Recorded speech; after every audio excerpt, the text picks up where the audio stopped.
আপনাদের উত্তর দিলে আমি গজলের বই উপহার করব আপনাদের যে কজন স্ত্রী ছিল আল্লাহ রাসূলের।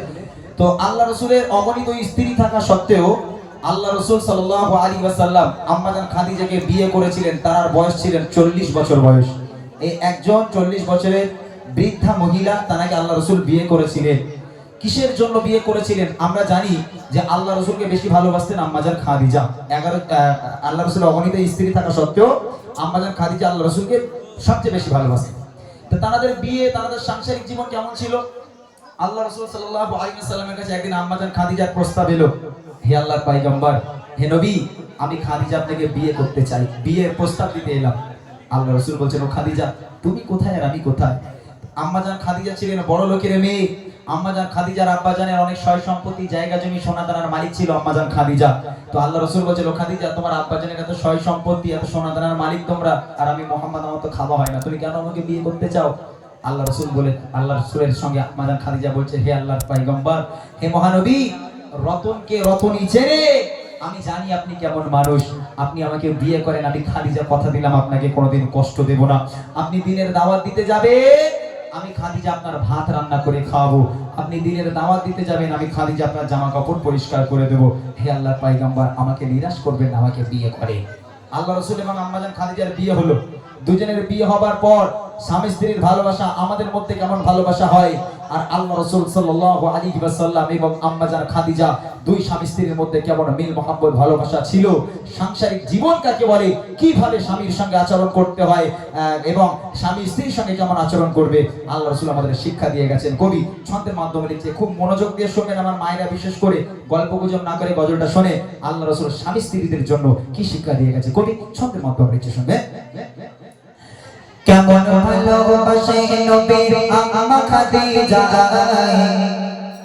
কেমন ভালোবাসে নবী আম্মা খাদিজা, যে ভালোবাসায় খুশি হলেন আল্লাহ দয়াময়, যে ভালোবাসায় খুশি হলেন আল্লাহ দয়াময়। কেমন ভালোবাসে নবী আম্মা খাদিজা, কেমন ভালোবাসে নবী আম্মা খাদিজা, যে ভালোবাসায় খুশি হলেন আল্লাহ দয়াময়, যে ভালোবাসায় খুশি হলেন আল্লাহ দয়াময়।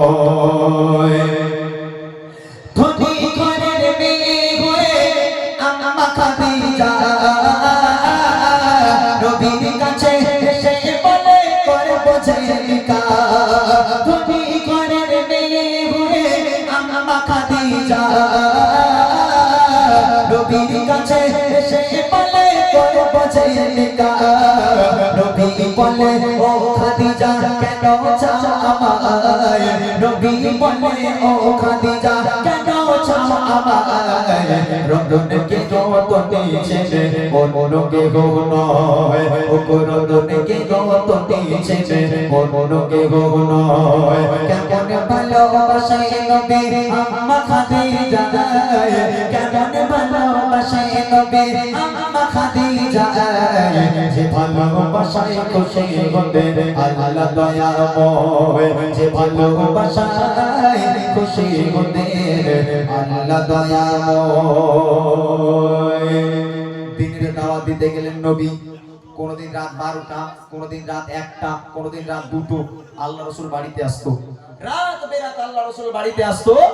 একটা দিনের জন্য দয়ার নবী দিনের দাওয়াত দিয়ে বাড়িতে এসে দরওয়াজার সামনে দাঁড়িয়ে দুবার দরওয়াজায় টোকা মারার প্রয়োজন পড়েনি।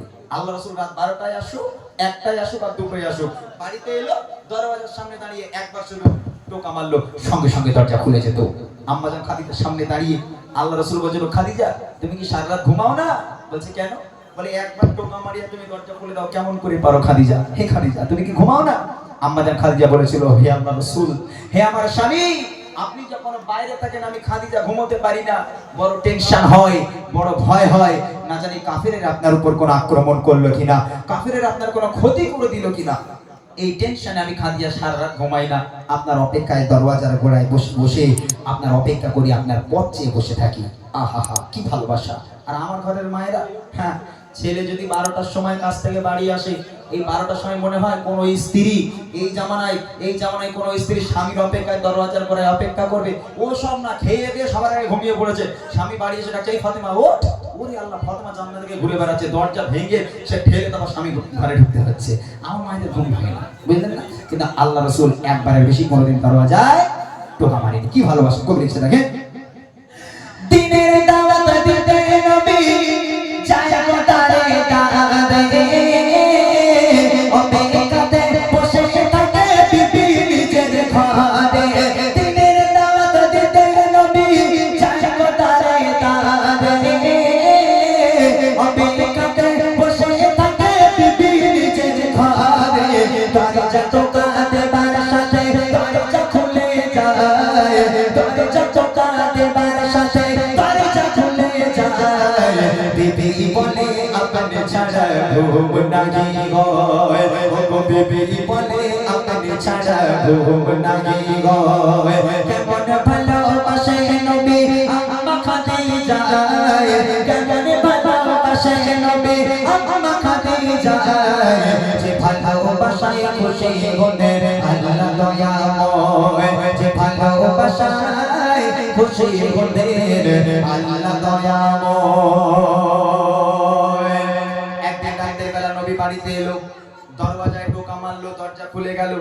আম্মাজান খাদিজা দাঁড়িয়ে আছে, আল্লাহ রাসূল দেখছেন মা খাদিজা দাঁড়িয়ে আছে, আর আম্মাজান খাদিজার জামাটা এখান থেকে এমন ভাবে ছিঁড়ে গেছে, ও জামা সেলাইও করা যাবে না, তাবলিও মারা যাবে না, এমন ভাবে ছেঁড়া। আল্লাহ রাসূল এদিকে হাওমাও করে কেঁদে উঠেছে।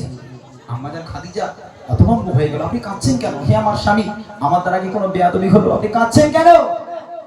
আল্লাহ রাসূল বলছেন, খাদিজা তুমি কোন ঘরের মেয়ে খাদিজা? তোমার আব্বাজানের এত সয় সম্পত্তি, এত জায়গা জমি, সোনা দানার মালিক তুমি, আর আজকে আমাকে বিয়ে করে দেখো খাদিজা, তোমার সব শেষ হয়ে গেল। সব সোনা দানা গুলো এনে আমি নবী আমার রাস্তায় তুমি কুরবানি করে দিয়েছো। আজকে তোমার জামাটা দেখো খাদিজা এমন ভাবে ছিঁড়ে গেছে, আমি তোমার স্বামী হয়ে ও জামা সেলাইও করে দিতে পারবো না। ও খাদিজা, আমি তোমাকে ভালো রাখতে পারলাম না। আম্মাজান খাদিজা কাঁদতে কাঁদতে আল্লাহ রাসূলকে জড়িয়ে ধরেছে, জড়িয়ে ধরে বলছে, হে আমার স্বামী, আমি কখনো আপনার কাছে থেকে কষ্ট পাইনি, আলহামদুলিল্লাহ আমি খুব ভালো আছি। তবে জীবনে তো কিছু চাইনি, তিনটে জিনিস চাইবো, দেবেন? আল্লাহ রাসূল বলেন, ও খাদিজা তোমার কি চাই বলো? আম্মাজান খাদিজা বলছে, আমার প্রথম নম্বর আবদার, আমি খাদিজা যেদিন ইন্তেকাল হয়ে যাব, আমি খাদিজা যেদিন মারা যাব, ওই দোকান থেকে কাফন কিনে পড়ালে হবে না, তাহলে আপনার এই পিরাত, আপনার এই জুব্বা আমাকে কাফন করে দিতে হবে।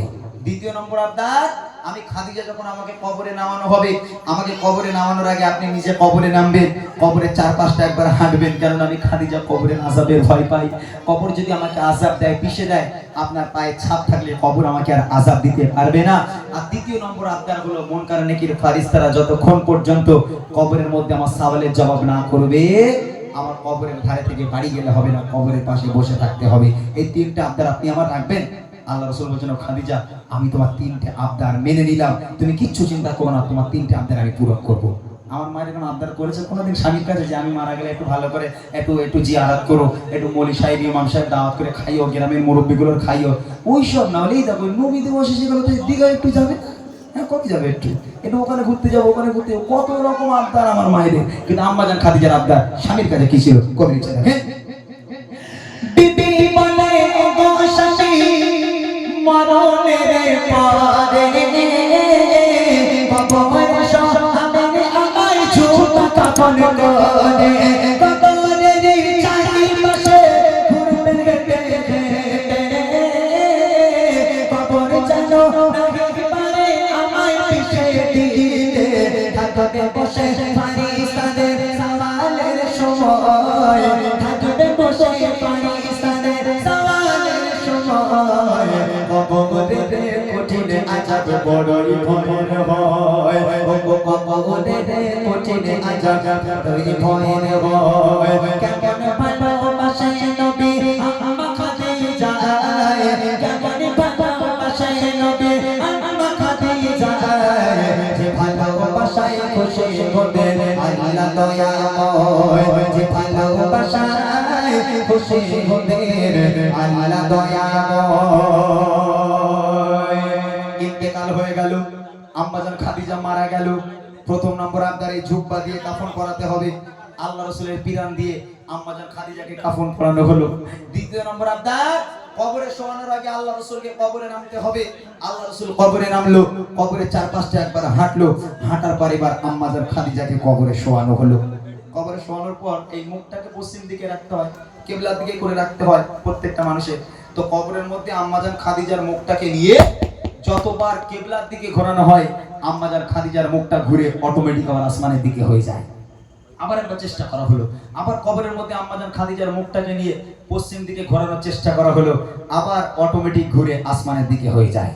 সাহাবারা পেরেশান, আল্লাহ রাসূলও পেরেশান। মুখ কেন কিবলার দিকে ঘোরে না?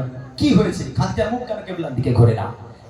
তিনবার চেষ্টা করার পর আম্মাজান খাদিজার মুখটা কোন রকম ভাবে যখন কিবলার দিকে ঘোরানো যায় না, আল্লাহ পাক আল্লাহ তাআলা আরশে আজিম থেকে নবীর কাছে খবর পাঠালো, আমার বন্ধু, আমার দোস্ত, চিন্তা করবেন না, চিন্তার কোনো কারণ নেই।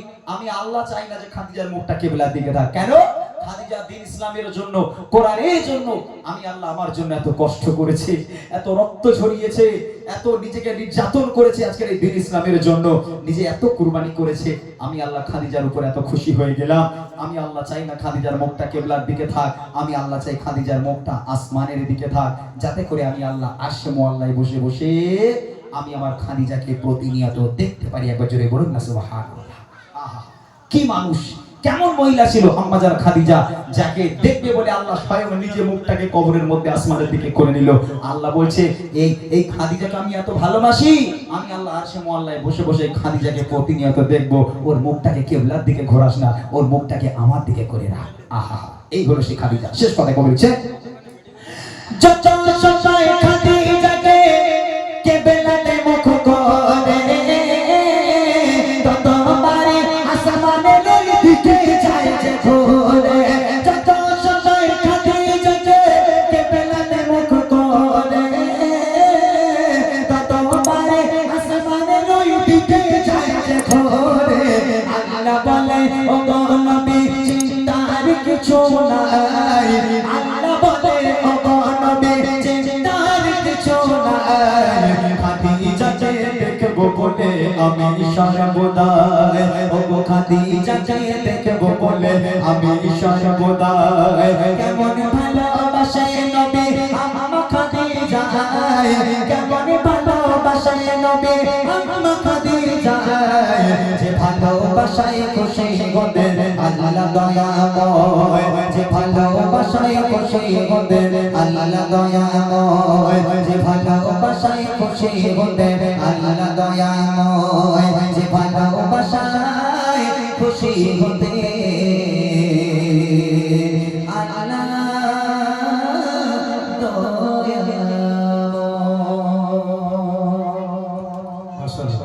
শুনলেন সুন্দর একটি ঘটনামূলক কালাম। আরো কিছু নিত্য নতুন কালাম আপনাদেরকে শোনানো হবে, শুধু একটু ধৈর্য ধরে বসতে হবে। আরেকবার তাকবীর দাও বাচ্চারা, নারে তাকবীর। ঘুম লেগেছে তোদের? ওই বাচ্চাটা একটু জোর করে দে। ওর মা বলতে পারে ভাই? হ্যাঁ, ও নাকি আমার সাথে গজল বলবে। কি সর্বনাশ বলো দিন, ও পারবে? এইটুখানি বাচ্চা, মানে দেখলে পালাবে ভয়, তাই না? কিন্তু ওর ইচ্ছা ও আমার সঙ্গে গজল বলবে। একটা কাজ করো, এখানে দাও, এখানে দাও, এখানে দাও, দাঁড়া একটু দাঁড়া, এই ধরে রাখো, হাবিশা ভালো করে রাখো। তুমি কোলে নাও দেখি, কোলে নাও, ওরে কোলে নাও, কোলে করে দাঁড়াও দেখি। আরে ভাই বলছে বলে ও গজল আসলে ঘুমায় না নাকি? হ্যাঁ, সবসময় শোনে। মাশাআল্লাহ মাশাআল্লাহ। বলছি তোমার নাম কি একটু শুনি? এদিকে তাকাও, এদিকে তাকাও সোনামণি, এদিকে তাকাও একটু। মাশাআল্লাহ, আমাকে দেখো, ফোনে দেখেছো আমাকে? যা লম্বা লম্বা শিল্পী, ও মনে করছে হাজরাই এসে গেল নাকি? তোমার থেকে বেশি ভয় পাচ্ছি, তোমার অবস্থা খুব খারাপ, বুঝলে? আচ্ছা মানে আমাকে দেখো, আমাকে দেখো, আমাকে দেখেছো, ফোনে দেখেছো? গজল বলবে তুমি? গজল বলবে না? গজল বলবে না, ওকে বোঝাও আগে। ও যদি গজল বলতে